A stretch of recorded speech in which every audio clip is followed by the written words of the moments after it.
અંકલેશ્વર તાલુકાના 4 ગામની સીમમાંથી 14 વીજ ટ્રાન્સફોર્મર કોપરે ચોર તોડકીએ તોડી પાડી કોપર કોઇલની ચોરી કરી ફરાર થઈ ગયા હતા। કોપર ચોરોએ સ્ટન તોડી અને ઓઇલ ધોડી 85,000 રૂપિયાનું નુકસાન તો 3.10 લાખ રૂપિયાની કોપર કોઇલ ચોરી ગયા હતા। અંકલેશ્વર તાલુકાના જૂના દીવા, જૂના બોરબાઠા બેટ, જૂની ડીવી સુરવાડી ગામની સીમમાંથી ટ્રાન્સફોર્મર તોડી પાડી કોપર ચોરી કરી હોવાની ફરિયાદ શહેર ડિવિઝન પોલીસ મથકે નોંધાઈ છે।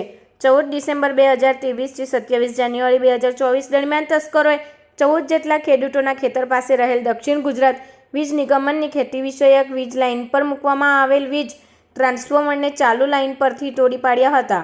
રાત્રિના અંધારામાં કોપર ચોરોએ વીજ ટ્રાન્સફોર્મર લાઇન પરથી નીચે પાડી તેનું સ્ટન તોડી અંદરથી ઓઇલ ઢોળી નાખ્યું અને અંદર રહેલા કોપરની વિદ્યુત કોઇલ કરી ફરાર થઈ ગયા હતા।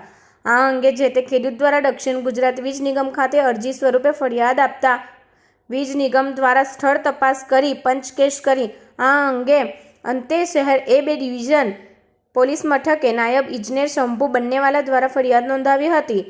પોલીસે કોપર ચોરોએ સ્ટન તોડી અને ઓઇલ ધોડી 85,000 રૂપિયાનું નુકસાન તો 3.10 લાખ રૂપિયાની કોપર ઓઇલ મળી કુલ 3,95,400 રૂપિયાની ચોરી અને નુકસાનની ફરિયાદી નોંધી વધુ તપાસ આરંભી હતી।